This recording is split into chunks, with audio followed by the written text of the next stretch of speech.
तो बच्चों एक बार फिर से आप सभी लोगों का स्वागत है।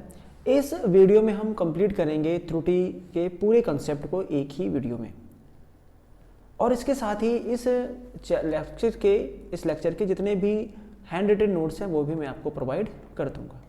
तो घबराने की आवश्यकता बिल्कुल भी नहीं है, अंत तक बने रहिएगा। ये बहुत इम्पॉर्टेंट टॉपिक है, और अगर आप नीट जेई की तैयारी करेंगे तो एक क्वेश्चन इस टॉपिक से जरूर आता है, त्रुटि से। ठीक, तो सारी चीज़ें हम इस वीडियो में कवर कर लेंगे, और इसके न्यूमेरिकल्स भी हम लगाएंगे। इसके बाद जो एनसीईआरटी से हैं और कुमार मित्तल के भी न्यूमेरिकल्स हम इसमें लगाएंगे, और इसके एमसीक्यू भी सॉल्व करेंगे। तो चलिए शुरुआत करते हैं चैप्टर की। माप में त्रुटि यानी कि एरर इन मेजरमेंट। तो परिभाषा क्या होती है, बिल्कुल सिंपल सी है। किसी माप में अनिश्चितता को त्रुटि कहते हैं, यानी कि जो भी आपने मेजरमेंट करी और उसमें जो अनिश्चितता आ जाए, यानी कि जिसके बारे में आप श्योर ना हो कि यही होगा या कुछ और होगा, तो उसे हम अनिश्चितता कहते हैं। जैसे आप मेजर किया, आपने 2.51 है या 2.53 है, इसमें कन्फ्यूजन अगर आपको हो रही है कि ये 51 है कि 52 है कि 53 है, तो यहाँ पर आप देख रहे हैं यहाँ तक तो बिल्कुल क्लियर है, इसके पीछे 3 और 1 में आपको दिक्कत हो रही है, तो यही आपकी क्या हो गई, त्रुटि आ गई इसमें। ठीक, तो त्रुटि क्या होती है, वास्तविक मान और प्रेक्षित मान में अंतर जो होता है उसी को हम कहते हैं इसका त्रुटि। तो वास्तविक मान जो होता है सैद्धांतिक मान होता है, यानी कि जो फिक्स्ड वैल्यू है उसकी, और प्रेक्षित मान क्या हो, अलग अलग तरीके से अलग अलग लोग उस मान को निकालने की कोशिश कर रहे हैं, तो ढेर सारे ऑब्जर्वेशन लेंगे, तो उनका मान जो होगा वो वास्तविक मान से अलग आएगा। तो इनका जो डिफरेंस ले लिया जाता है, इसको क्या कहते हैं, इसको कहते हैं डिफरेंस, अंतर। इसका मतलब ये होता है कि बड़े में छोटा घटाना है, हमको निगेटिव में नहीं रखना है। ठीक, जैसे गुरुत्वीय त्वरण का जो सैद्धांतिक मान होता है वो 9.81 मीटर पर सेकेंड स्क्वायर है। अब इसमें प्रेक्षण अगर हम करेंगे तो हो सकता है आपको 9.70 मीटर पर सेकेंड स्क्वायर प्राप्त हो जाए, या 9.9 मीटर पर सेकेंड स्क्वायर प्राप्त हो जाए, या 9.1 मीटर पर सेकेंड स्क्वायर प्राप्त हो जाए। तो यहाँ पर हम देख रहे हैं कि इससे ये अलग है, इसलिए इसमें कुछ ना कुछ त्रुटि है।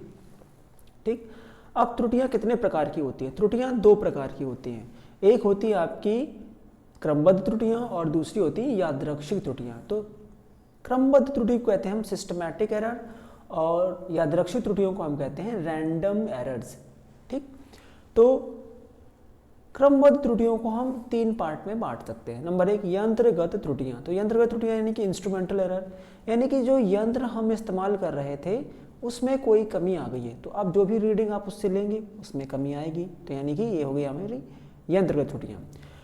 प्रायोगिक तकनीकी या कार्यविधि में अपूर्णता, यानी कि जिस टेक्निक या जिस प्रकार से आप वो एक्सपेरिमेंट कर रहे हैं वो विधि ही गलत है, यानी कि गलत विधि से आपने प्रयोग किया है, तो जो रीडिंग आपको मिलेगी वो क्या होगी, गलत होगी।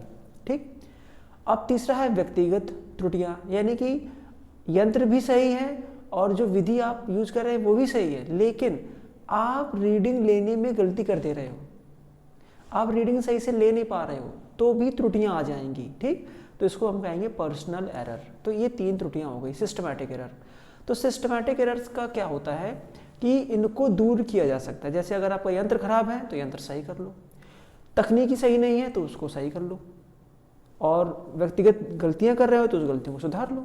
तो इस प्रकार से हम ये देखते हैं कि जो क्रमबद्ध त्रुटियां हैं उनको ठीक किया जा सकता है। इसके अलावा फिर दूसरी प्रकार की त्रुटियां होती है यादृच्छिक त्रुटियां। तो रैंडम एरर्स हैं, यानी कि इनमें आपका कोई कंट्रोल नहीं होता है।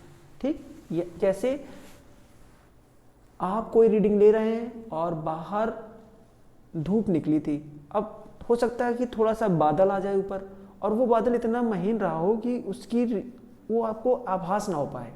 ठीक, तो जो सूर्य की जो रीडिंग ले रहे थे आप, उसमें कुछ ना कुछ गड़बड़ी आ जाएगी, वो रैंडम है। ठीक, तो इस तरीके की चीज़ें होती हैं। जैसे एक ये तार है, इसमें ढेर सारे फ्री इलेक्ट्रॉन्स भरे हुए हैं, तो ये अनियमित रूप से कम गति कर रहे हैं, तो इनके कारण जो थोड़ा बहुत फ्लक्चुएशन आपको करंट में प्राप्त हो सकता है, तो ये रैंडम एरर है, इसको दूर नहीं किया जा सकता है।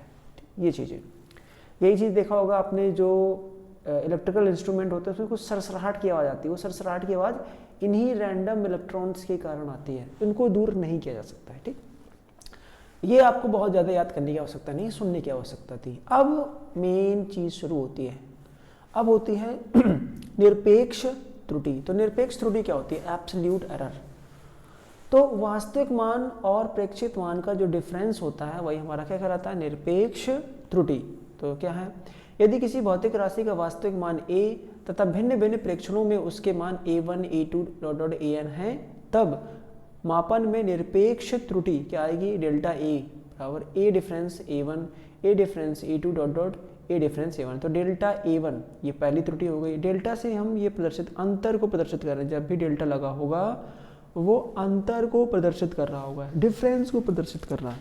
ठीक, अब निरपेक्ष का मतलब क्या होता है? यानी कि इसमें चिन्ह नहीं रखना है। मेन चीज़ ये है, इसमें आपको चिन्ह नहीं रखना है। तो आप चाहो तो इसको ऐसे भी ले सकते थे, तो आप इसको ऐसे भी ले सकते हो, a1 माइनस a का मॉड, ऐसे भी ले सकते हो। या आप इसको ऐसे भी ले सकते हो, ऐसे कोई जरूरी नहीं, a माइनस a1 का मॉड, सेम चीज़ आएगी। यानी कि इसमें आपको चिन्ह नहीं रखना है, इसलिए यहाँ पर डिफरेंस लगाया गया है। अब दूसरा क्या है? माध्य या औसत निरपेक्ष त्रुटि। अब ये जो रीडिंग आपने ली है, ये जो रीडिंग ली है, तो देखो यहाँ पर हमने इस पर मॉड लगा दिया गया है। तो मॉड लगा दिया गया है, सबको जोड़ लेंगे और जितनी रीडिंग ली है उससे भाग कर देंगे तो इसका औसत आ जाएगा। इसीलिए इसको औसत कहा जाता है, जो कि आपने पढ़ा होगा कक्षा 10 में। ठीक, कक्षा 10 में औसत निकालना सीखा होगा। ऑब्जर्वेशन सभी संख्याओं का योग बटे संख्याओं की ऑब्जर्वेशन का मान। जैसे a plus b plus c, इनका औसत निकालना है तो कितने से भाग कर देंगे? 3 से भाग कर देंगे, तो ये इनका औसत आ गया। ऐसे ये है, यहाँ पर n मान है तो n से हमने क्या कर दिया? डिवाइड कर दिया। इसको ऐसे भी लिख सकते हैं। तो जब भी समेशन होता है तो हम यहाँ पर सिग्मा का इस्तेमाल करते हैं। सिग्मा i बराबर 1 से n मॉड डेल्टा ai, और 1/n से यहाँ पर क्या कर दिया है? भाग कर दिया है। तो ये हमारी आ गई माध्य या औसत निरपेक्ष त्रुटि। अब अगला आता है सापेक्ष अथवा भिन्नात्मक त्रुटि। तो सापेक्ष त्रुटि क्या है? तो माध्य या औसत निरपेक्ष त्रुटि डिवाइडेड बाय उसका वास्तविक मान। तो ये हमारा क्या कहलाता है? भिन्नात्मक त्रुटि, फ्रैक्शनल एरर। अब इसमें अगर हम 100 से मल्टीप्लाई कर दें तो ये हमारा क्या बन जाएगा? पृष्ठ त्रुटि बन जाएगा। तो बस सिंपल सी बात ये है। ठीक, चलिए एक एग्जाम्पल लगा करके समझते हैं कि क्या कहा गया है। तो देखिए यहाँ पर कहा गया है किसी छड़ की लंबाई, किसी छड़ की लंबाई जो है, किसी छड़ की लंबाई 10.2 सेंटीमीटर, 9.8 सेंटीमीटर, 10.4 सेंटीमीटर मापी गई। लंबाई में पृष्ठ त्रुटि की गणना करो, जबकि किसी प्रमाणिक यंत्र से इसकी लंबाई 10 सेंटीमीटर नापी गई है। तो देखिए सबसे पहले हमने यहाँ पर क्या मेजर किया था? देखो यहाँ पर delta a1, delta a2, delta a3 याद करेंगे। a1 a2 हमारी ऑब्जर्वेशन थी, a वास्तविक मान था। तो ये सारी चीज़ें यहाँ पर दे दी हैं।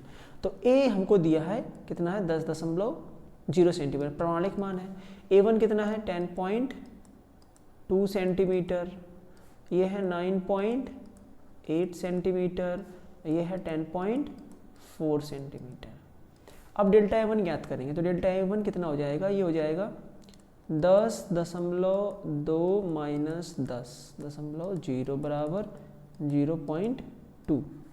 फिर आ जाएगा 9.8 माइनस 10.0, तो ये आ जाएगा हमारा माइनस 0.2। फिर आ जाएगा 10.4 माइनस 10.0, तो ये इसका मान आ जाएगा 0.4।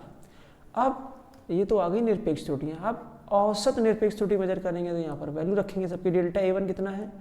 0.2 मॉड में, फिर मॉड में से लगाएंगे तो इसका मान हट जाएगा, तो ये भी 0.2 बचेगा, क्योंकि इसका चिन्ह जो माइनस है वो हटा देंगे, प्लस यहाँ पर 0.4 बटे कितनी रीडिंग है? 3 है, तो 3 है, इनको जोड़ लेंगे, 2 2 4 2 8, तो 0.8/3 ये आ गई हमारी औसत निरपेक्ष त्रुटि।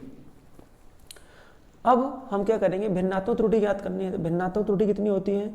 तो होती है डेल्टा a/a। तो डेल्टा a कितना है? 0.8/3 और डिवाइडेड बाई a का मान कितना है? 10.0। तो सॉल्व करेंगे तो 0.8 ऊपर रहेगा बटे 10 गुणे 3 नीचे आ जाएगा, तो ये आ जाएगा 8/30। 2 से काट देंगे, 2 चौके 8, और यहाँ पर काटेंगे तो 15 आ जाएगा, तो 4/15 इसका क्या आ जाएगा? भिन्नात्मक त्रुटि आ गई। 4/5 जो इसी भिन्नात्मक त्रुटि है। अब पृष्ठ त्रुटि निकाल लेते हैं। तो पृष्ठ त्रुटि कितना हो जाएगा? पृष्ठ त्रुटि हो जाएगी डेल्टा a/a गुणे 100। तो 4/15 और गुणे 100, तो भाग कर देते हैं 15 से। तो 15 भागे अगर हम यहाँ पर 400 करेंगे तो 15 चौके 30 15 30 45, 15 दूनी 30, 15 दूनी 30 आ गए, यहाँ पर 0, यहाँ पर 10, ये आ जाएगा 100, 15 छक्का 90, 15 छक्का 90, 90 आ जाएगा। अच्छा यहाँ पर देखेंगे थोड़ा सा, ये जो था हमारा दशमलव लगा, यहाँ पर दशमलव लगा तो 1 0 और नीचे आ जाएगा, 150 हो जाएगा। तो ये 150 आ गया है, तो 1 0 से ये 1 0 कैंसिल हो जाएगा, तो यहाँ पर 1 0 ही बचेगा, तो 2.6 यहाँ पर समथिंग कुछ आ जाएगा। ठीक, यहाँ पर 0 और 10 फिर 6, तो एक अंक तक ही रखना है। 5 से बड़ी संख्या है तो उसमें 0.2 पॉइंट कितना हो जाएगा, ये हो जाएगा 2.7%। तो इतनी प्रश्न त्रुटि हमको यहाँ पर प्राप्त होगी।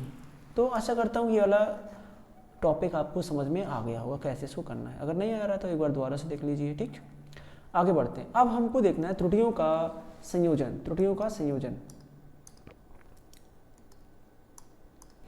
तो त्रुटियों के संयोजन में क्या होता है कि हम दो संख्याओं को जोड़ रहे होंगे, घटा रहे होंगे या गुणा या भाग कर रहे होंगे। तो सबसे पहले देखते हैं योग में त्रुटि व अंतर में त्रुटि। तो error in addition and subtraction. तो माना कोई भौतिक राशि z दो अन्य भौतिक राशियों x और y से मिलकर बनी है। इनमें सीमांत त्रुटियां क्रमशः plus minus delta z, plus minus delta x और प्लस माइनस डेल्टा y हैं। तब हम इसको सॉल्व करते हैं थोड़ा सा। ठीक, तो इसमें त्रुटि निकालते हैं। तो यहाँ पर क्या करेंगे, यहाँ पर हम z की जगह रख देते हैं, थोड़ा सा मैं चेंज कर लेता हूँ, इसको ब्लैक कर लेता हूँ। ठीक, तो यहाँ पर रखते हैं डेल्टा z।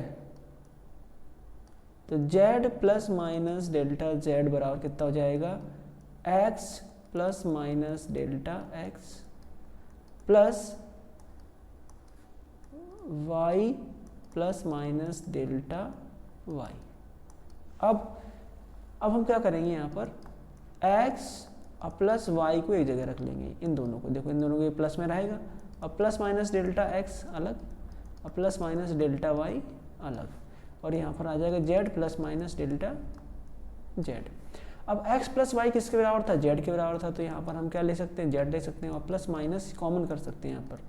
तो delta x plus delta y, और यहाँ पर आ जाएगा z plus minus delta z। तो z से z हो जाएगा कैंसिल, तो यहाँ पर प्लस माइनस डेल्टा z है, सॉरी डेल्टा z बराबर कितना हो जाएगा, plus minus delta x plus delta y।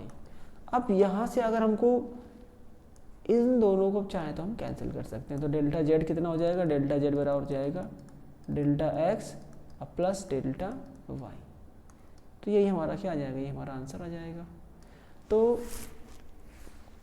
जोड़ने और घटाने में जो त्रुटियां होती हैं, जोड़ने में जो त्रुटि होती हैं उनकी माध्य त्रुटियां हैं उनको ऐड कर देना है बस। घटाने में क्या होगा, घटाने में भी हम ऐसे निकाल सकते हैं। तो यहाँ पर कितना हो जाएगा, z plus minus delta z बराबर यहाँ पर आ जाएगा x plus minus delta x minus y plus minus delta y। इसको सॉल्व करते हैं तो x plus minus delta x minus y और माइनस प्लस डेल्टा y। अब यहाँ पर कितना हो जाएगा, x माइनस y को तो अलग कर लेंगे हम, और यहाँ पर प्लस माइनस डेल्टा x और माइनस प्लस डेल्टा y। अब यहाँ पर z plus minus delta z हो गया। तो ये से ये तो हो जाएगा कैंसिल, क्यों, क्योंकि ये तो z के बराबर ही है, तो इसको हमने कैंसिल कर दिया। तो प्लस माइनस डेल्टा z। अब यहाँ पर अगर हम चाहें तो हम प्लस माइनस को कॉमन कर सकते हैं। तो डेल्टा x और माइनस और डेल्टा क्या बचेगा, ये y बचेगा। देखो जब प्लस कॉमन करेंगे, plus minus sorry plus minus जब कॉमन करेंगे तो यहाँ तो प्लस ही बचेगा। ठीक, तो प्लस माइनस से प्लस माइनस फिर यहाँ पे कैंसिल हो जाएगा। तो यहाँ पर कितना आ जाएगा, डेल्टा z बराबर हो जाएगा डेल्टा x और प्लस डेल्टा y। अब देखो यहाँ पर हम जो निकाल रहे हैं वो मैक्सिमम एरर ज्ञात करने की कोशिश कर रहे हैं। ये सब मैक्सिमम एरर्स हैं, ठीक है, मैक्सिमम एरर्स हैं। यानी कि जो अधिकतम एरर हो सकती है इसमें वो इतनी हो सकती है, तो प्लस में भी हो सकती है और माइनस में भी हो सकती है। तो डेल्टा जेड जैसे मान लेते हैं आ गया 0.3 आ गया, तो ये प्लस माइनस में होगा। मैक्सिमम एरर कितनी होगी 0.3, इसलिए यहाँ पर केवल प्लस प्लस आया है। ठीक, तो हमने देखा जब भी जोड़ेंगे या घटाएंगे तो त्रुटियाँ क्या हो जाएंगी, जुड़ जाएंगी, इसमें भी जुड़ जाएंगी, घटती नहीं है। इसको आपको बहुत अच्छे से समझ लेना है, त्रुटियाँ कभी भी घटती नहीं है, हमेशा जोड़ी जाएंगी। ठीक, अब अगला चलते हैं, हम पढ़ते हैं गुणन एवं विभाजन में त्रुटियाँ। तो गुणन और विभाजन के लिए पहले तो यहाँ पर दे दिया हमको ये, तो गुणन के लिए क्या होगा, तो फिर से वही करेंगे। तो z plus minus delta z बराबर हो जाएगा x plus minus delta x into y plus minus delta y। इसको सॉल्व कर देते हैं। इसको जब सॉल्व करेंगे तो x into y plus minus, यहाँ पे plus minus x into delta y, फिर plus minus delta x into y और plus minus delta x into delta Y. अब z plus minus delta z यहाँ भी रखा है। अब देखेंगे ये से ये तो कैंसिल हो जाएगा, क्यों, क्योंकि z की वैल्यू तो x इंटू वाई के बराबर है। तो यहाँ पर हमको क्या मिलेगा, डेल्टा z बराबर मिल जाएगा plus minus x into delta Y plus Y plus minus Y into delta X plus minus delta X into delta Y. अब देखो जो डेल्टा एक्स और डेल्टा वाई बहुत छोटे हैं, ठीक है, तो delta X much less than X और डेल्टा वाई जो है मच लेस देन वाई। इससे क्या हो जाएगा, इससे जो हो जाएगा हम delta X into delta Y जो हो जाएगा वो मच लेस देन हो जाएगा एक्स इंटू वाई से हो जाएगा।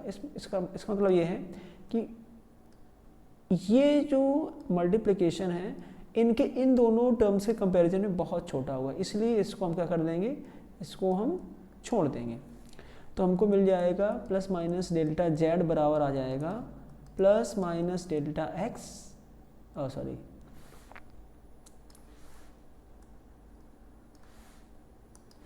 यहाँ पर कितना आ जाएगा x into delta Y plus minus Y into delta x.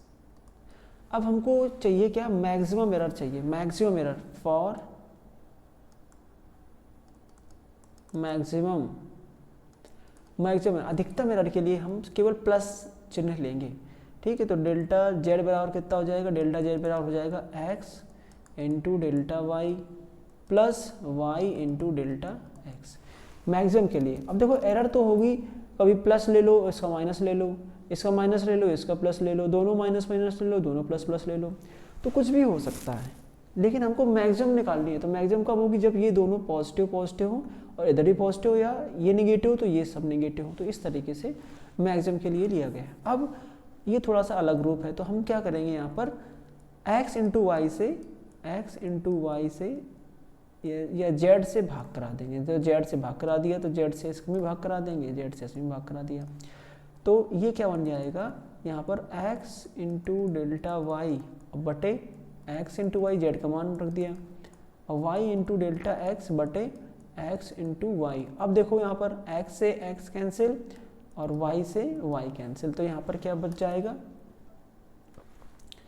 तो यहाँ पर हमको मिल जाएगा डेल्टा y बटे y प्लस डेल्टा x बटे x डेल्टा z बटे z, यानी कि जो आपेक्षिक त्रुटियां हैं वो जुड़ जाएंगी। तो जब हम मल्टीप्लाई करते हैं तो आपेक्षिक त्रुटियां जुड़ जाती हैं। अब प्रतिशत एरर ज्ञात करनी है तो हम यहाँ पर क्या करेंगे, प्रतिशत त्रुटि के लिए दोनों पक्षों में क्या कर देंगे, 100 से मल्टीप्लाई कर देंगे, यहाँ भी 100 से मल्टीप्लाई कर देंगे, तो ये प्रतिशत त्रुटि हो गई। तो जब गुणा करेंगे तो प्रतिशत त्रुटियां जुड़ती हैं। ठीक, अब यही रिजल्ट हमारा किसके लिए भी आएगा, यही रिजल्ट हमारा आएगा ये भाग, इसमें देख लेते हैं एक बार। अब यहाँ पर दूसरा लिख लेते हैं, दूसरा जो है z बराबर है x बटे y के लिए, तो x बटे y के लिए सॉल्व कर लेते हैं। तो इसमें क्या हो जाएगा, तो x इसकी जगह z plus minus delta z बराबर x plus minus delta x बटे y plus minus delta y। इसको सॉल्व करेंगे तो यहाँ से x कॉमन कर लेते हैं, यहाँ से y कॉमन कर लेते हैं। तो यहाँ से x आपने मेजर कॉमन कर लिया तो हो जाएगा 1 प्लस माइनस डेल्टा x बटे x, और यहाँ से जब y में कॉमन करेंगे तो यहाँ पर आपको मिल जाएगा 1 प्लस माइनस डेल्टा y बटे y। तो ये तो हो जाएगा हमारा x बटे y, ये अलग हो गया, ठीक। और यहाँ पर आपको मिल जाएगा 1 प्लस माइनस डेल्टा x बटे x, और दूसरा हो जाएगा 1 प्लस माइनस डेल्टा y बटे y की घात माइनस 1, ठीक। यहाँ पर +1 घात ऊपर जाएगा तो -1 का हो जाएगा। तो अब फिर से यहाँ पर इसको ले लेते हैं, y z plus minus delta z बराबर कितना हो जाएगा, तो x बटे y यहाँ पर आ गया है, और ये हो जाएगा 1 plus minus delta x by x, और ये हो जाएगा 1 माइनस प्लस डेल्टा y बटे y। क्या हो गया यहाँ पर, तो दरअसल यहाँ पर हमने एक ये आइडेंटिटी यूज कर दी है कि 1 माइनस एक्स की पावर माइनस एन बराबर होता है 1 प्लस एक्स की पावर -1 बराबर होता है 1 माइनस एन एक्स, जबकि x जो है मच लेस देन 1 हो। तो यहाँ पर हमने देखा है कि जो डेल्टा y बटे y है वो 1 से बहुत छोटा है। क्यों? क्योंकि जो डेल्टा y है वो मच लेस देन क्या है, y से बहुत छोटा है, तो इसलिए डेल्टा y बटे y क्या हो जाएगा, मच लेस देन 1। तो ये आइडेंटिटी हमने यहाँ पर इस्तेमाल कर ली है। अब मल्टीप्लाई करा लेते हैं, तो यहाँ पर x बटे y, तो ये हो गया है हमारा z।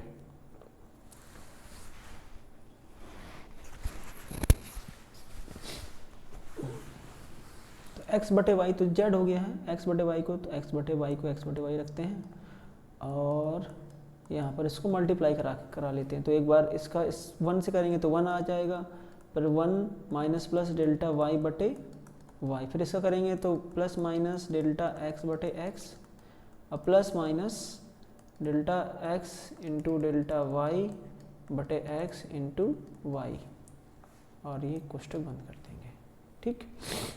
ये आ जाएगा z प्लस माइनस डेल्टा। तो देखो यहाँ पर अगर हम देखेंगे तो x इंटू वाई को इसमें मल्टीप्लाई करके अलग कर लिया, x बाई वाई अलग हो गया। अब प्लस x बटे वाई को यहाँ रखते हैं, और ये सारी चीज़ें अंदर रख लेते हैं। तो माइनस प्लस डेल्टा y बटे Y, plus minus delta x बटे x, और plus minus delta x into delta y बटे x इंटू वाई, ये हो जाएगा z और प्लस माइनस डेल्टा z। तो देखो ये से ये कैंसिल हो गया है, ठीक। अब x बटे वाई क्या हमारा ये z है, तो z जो है इसके बटे में आ जाएगा, तो यानी कि डेल्टा z और बटे ये इसके बटे में आएगा x बटे वाई, तो यहाँ पर आ जाएगा z, क्योंकि ये z के बराबर है, ये बराबर हो जाएगा। अब देखो delta x into delta Y यहाँ भी आ गया, तो ये भी क्या हो जाएगा, ये भी, इसको भी हम हटा देंगे, ये 0 बचा, ठीक। तो यहाँ पर प्लस माइनस हमने लिख लिया, तो यहाँ पर प्लस माइनस क्या बचा, माइनस प्लस डेल्टा y बटे y और प्लस माइनस डेल्टा x बटे x। अब मैक्सिमम एरर अगर हमको फाइंड करनी है, मैक्सिमम एरर के लिए क्या करेंगे, केवल पॉजिटिव वैल्यू ले लेंगे। तो डेल्टा z बाई z बराबर हो जाएगा plus delta x by x plus delta y बटे y। तो ये आ गई हमारी, फिर से वही फॉर्मूला हमको प्राप्त हो गया। अब जब परसेंटेज एरर ज्ञात करनी है तो delta z by z into 100 बराबर delta x by x into 100 plus delta y बटे y इंटू 100। तो परसेंटेज एरर इस तरीके से हम ऐड कर देंगे। तो आशा करता हूँ कि ये वाला फॉर्मूला आपको समझ में आ गया होगा। तो ये क्या कहता है कि गुणन और विभाजन में आपेक्षिक त्रुटियाँ हमारी क्या होती है, जुड़ती हैं, ठीक। अब तीसरा इंपॉर्टेंट चीज़ क्या है, अगर हमारी जो मापित राशि उसमें घात चढ़ी हो तब क्या करेंगे। तो घात के लिए सॉल्व करना है, तो हम सबसे पहले लेंगे इसका लॉग। तो लॉग z बराबर कितना हो जाएगा, लॉग x की पावर m। तो घात लगी है तो ये आगे आ जाएगा, तो ये हो जाएगा m log x into log z। अब अवकलन कर देंगे तो x के सापेक्ष इसको अब अगर अवकलन करेंगे तो कितना हो जाएगा 1/, तो अवकलन करिए इसका, तो एक log x का अवकलन कितना होता है 1/x, यानी कि 1/z, और डेल्टा z बराबर कितना हो जाएगा m इंटू डेल्टा x बटे x। तो यहाँ पर हमको क्या मिल गया, डेल्टा z/z बराबर m टाइम डेल्टा x बटे x, यानी कि जितनी घात होगी उतने से गुणा हो जाएगा। तो प्रश्न त्रुटि ज्ञात करनी है, तो प्रश्न त्रुटि के लिए हम क्या करेंगे 100 से मल्टीप्लाई कर देंगे, बस यहाँ भी 100 से मल्टीप्लाई कर लेंगे। तो इस प्रकार से हमने देखा जब भी घात होगी तो हम क्या कर देंगे 100 से मल्टीप्लाई कर देंगे। अब यहाँ पर मैं आपको थोड़ा सा एक टेस्ट लेकर के देखता हूँ कि आपको क्या समझ में आए, ये तीनों कंसेप्ट समझ में आए कि नहीं आए। तो चलिए इसका कलर थोड़ा सा चेंज करते हैं और कर लेते हैं नीला। चलिए यहाँ पर देखते हैं, जैसे मान लेते हैं आपको z बराबर दे दिया जाता है, z बराबर a स्क्वायर BQ बटे C की घाते 4 दे दिया है। अब इसमें त्रुटि पूछिए तो कैसे करोगे आप, तो हमको पता है डेल्टा z/z बराबर कितना हो जाएगा इंटू 100। पहले इसी को निकाल लेते हैं, बराबर हो जाएगा। तो देखो ये तो गुणे में है और घात है तो घात से क्या हो जाएगा आगे गुणा हो जाता है, तो 2 delta a/a plus 3 delta b/b हो जाएगा। अब c जो होता है तो c नीचे होता है, भाग में होता है, तब भी अपेक्षित त्रुटि जुड़ती है, तो प्लस डेल्टा c/c तो आएगा, लेकिन घात इतनी है 4, तो 4 से कर देंगे यहाँ पर गुणा। तो ये हो गया हमारा इसकी प्रश्न त्रुटि के लिए फॉर्मूला, यहाँ से हम निकाल लेंगे।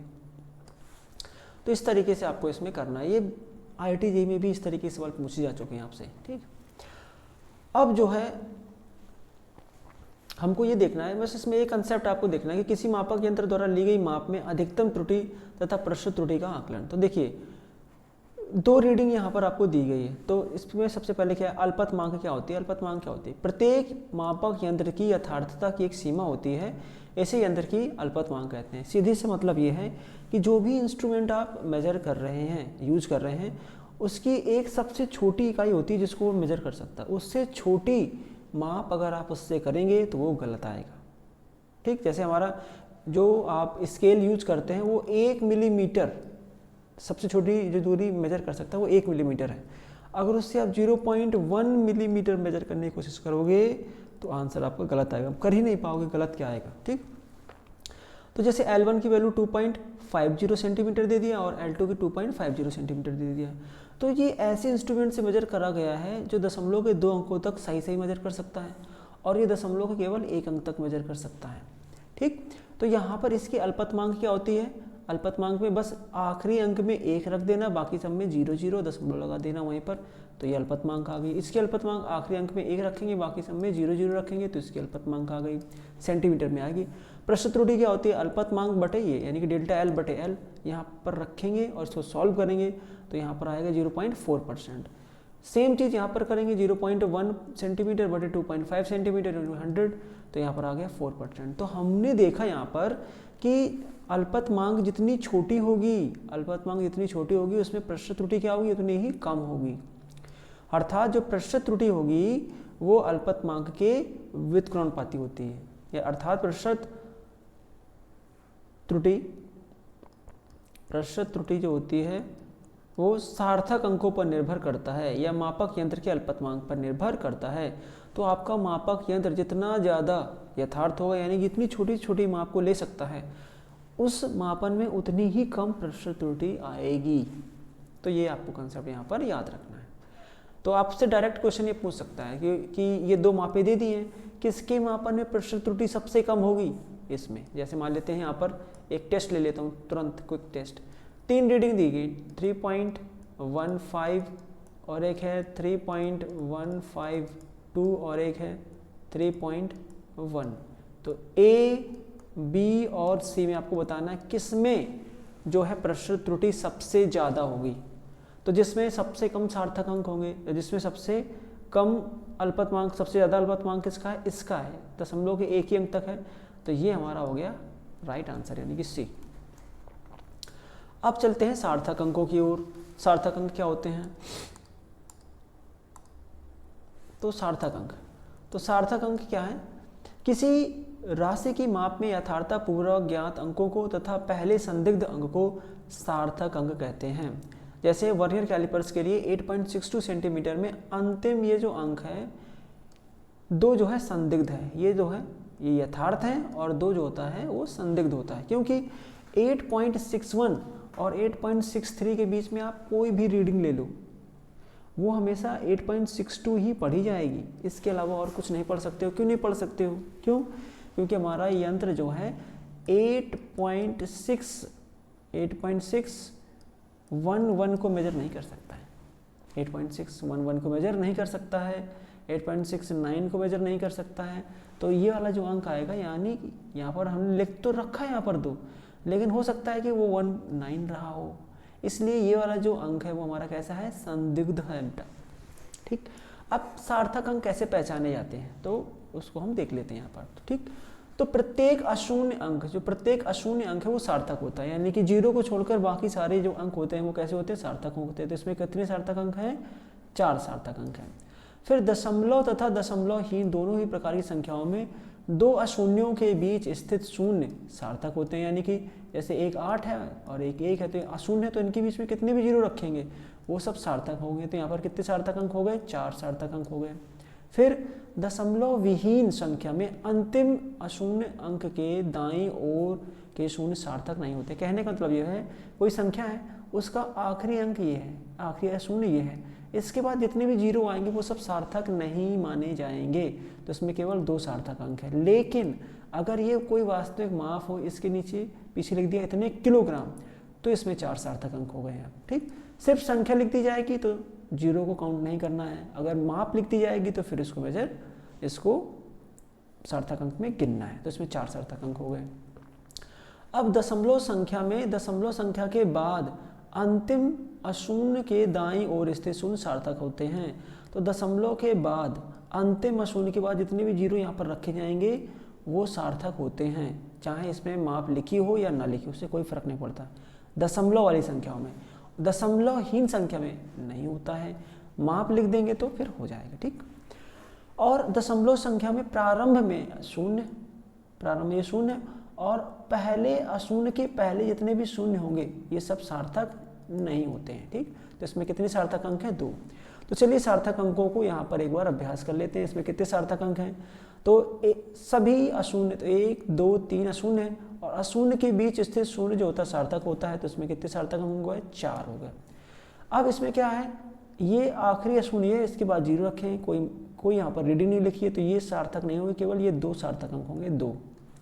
इसमें रीडिंग भी लिख दी है, 38 तो है और 2 0, तो इसमें 4 सार्थक अंक होंगे, इसको भी लेना पड़ेगा।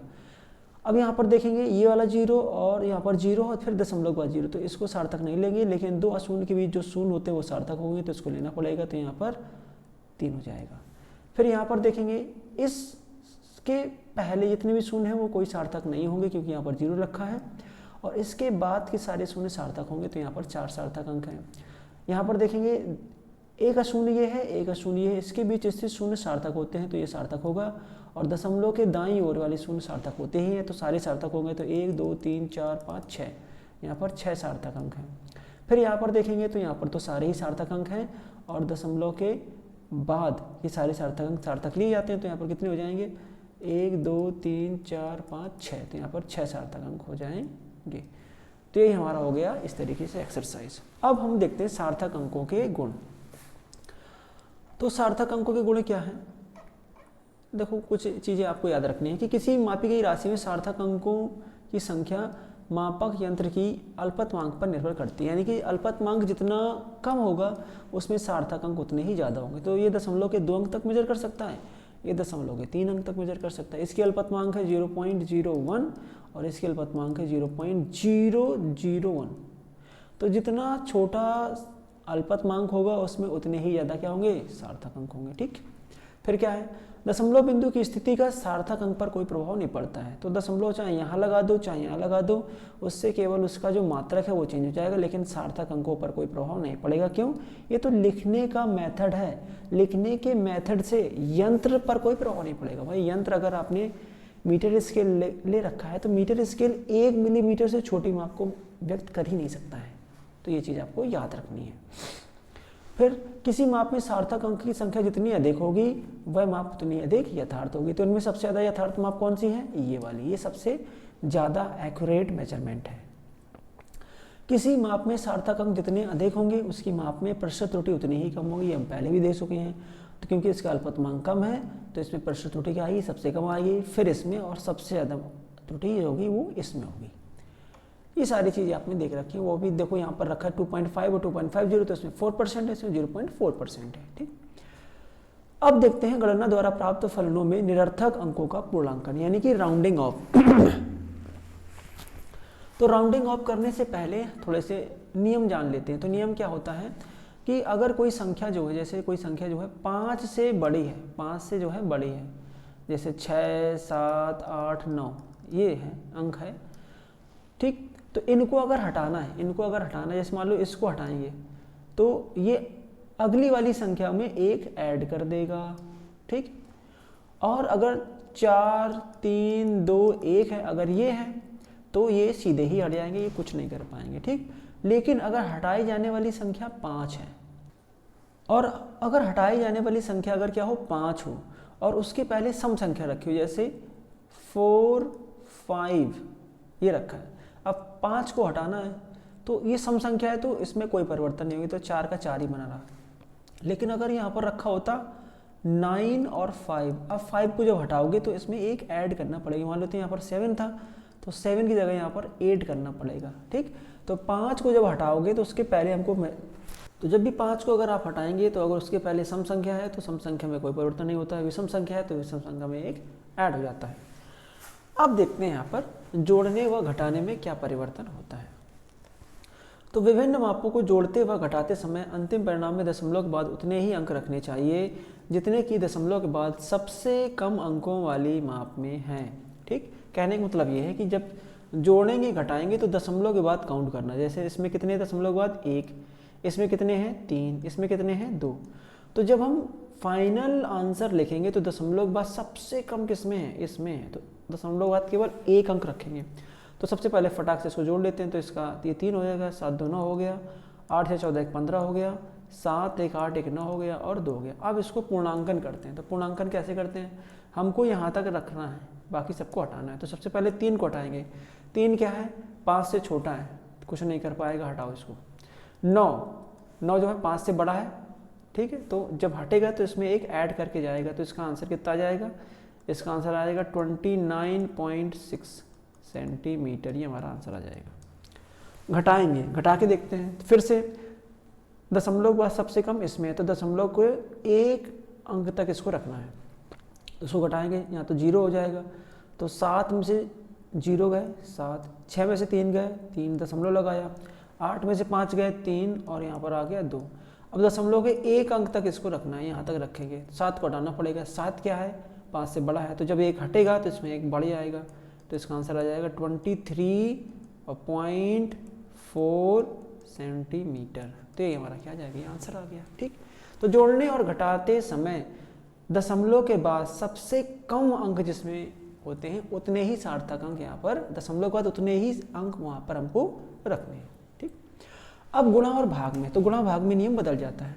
तो गुणन या भागफल में केवल उतने ही सार्थक अंक रखने चाहिए जितने सबसे कम सार्थक अंकों वाली माप में। तो इसमें सबसे कम देखना, तो इसमें कितने सार्थक अंक हैं? इसमें 2 हैं, इसमें कितने हैं? 3 हैं। तो जब फाइनल आंसर हम रखेंगे तो उसमें केवल कितने सार्थक अंक रखेंगे? 2। तो मल्टीप्लाई करा लेते हैं एक बार। तो 3 दूनी 6, 3 एकम 3, 3 त्रिकम 9, फिर 4 दूनी 8, 4 एकम 4, 4 3 12, मल्टीप्लाई करेंगे यहाँ पे 6 8 2 10 और 1 11, 9 4 13 और 1 14, 2 और 1 3 और 1 2 3 अंक बाद दशमलव लगा देते हैं। अब कितने सार्थक अंक रखने हैं? हमको 2 सार्थक अंक रखने हैं। तो यानी कि हमको ये सारे हटाने हैं, ये सारे हटाने हैं, ठीक। तो जब 6 को हटाएंगे तो ये इसमें ऐड करना पड़ेगा, यानी कि ये 2 हो जाएगा। और 2 को हटाएंगे तो कुछ नहीं इसमें होता, तो 4 ही रहेगा। जब 4 को हटाएंगे तो कुछ नहीं होगा, क्योंकि 5 से छोटा है तो ये 13 ही आ जाएगा। तो इसका आंसर आ जाएगा 13.0। 13.0 ये हमारा क्या आ जाएगा? आंसर आ जाएगा। या 13 इसमें तो 3 सार्थक अंक हो, 13 इसका आंसर केवल आ जाएगा 13, आंसर आ गया बस, ठीक। इसमें कितना होगा, इसको भाग करना है तो हम थोड़ा सा कैलकुलेशन को सिंपल करने के लिए यहाँ पर 8 कर लेते हैं, यहाँ पर 8 कर लीजिए, ठीक। तो कैलकुलेशन सिंपल हो जाएगी, तो 3 से भाग कर देते हैं, 3 × 9 और 1 बचा था और 3 × 18। अब कितने अंक बाद दशमलव, यहाँ पर 1 अंक बाद दशमलव लगा तो यहाँ पर 1 अंक बाद दशमलव लगा दिया। अब कितने सार्थक अंक है, सबसे कम इसमें 2 हैं और इसमें 3 है, तो 2 ही सार्थक अंक तक रखना है, तो बस ये हमारा आंसर आ गया, इसमें कुछ करने की आवश्यकता नहीं रही। तो इस तरीके से आपने देख लिया कि त्रुटि का मापन कैसे करते हैं, प्रश्न त्रुटि क्या होती है, प्रश्न त्रुटि का आकलन कैसे करते हैं, फिर सार्थक अंक देख लिए और फिर राउंडिंग ऑफ भी आपने देख लिया। यानी कि कैलकुलेशन में जब फाइनल आंसर आप रखोगे तो कैसे रखोगे। ये कहाँ पर यूजफुल होगा, जब आप एक्सपेरिमेंट करोगे तो उसमें जो फाइनल रीडिंग रखी जाती है वो इसी तरीके से रखी जाती है, ठीक। तो इसी के साथ ये वीडियो यहीं पर ख़त्म होता है। अगर आपको ये वीडियो पसंद आया है तो प्लीज़ सब्सक्राइब एंड लाइक, और इस वीडियो के जो नोट्स होंगे डिस्क्रिप्शन में आपको मिल जाएंगे, तो वहाँ से जाकर आप इसको डाउनलोड कर लीजिए। Thank you very much.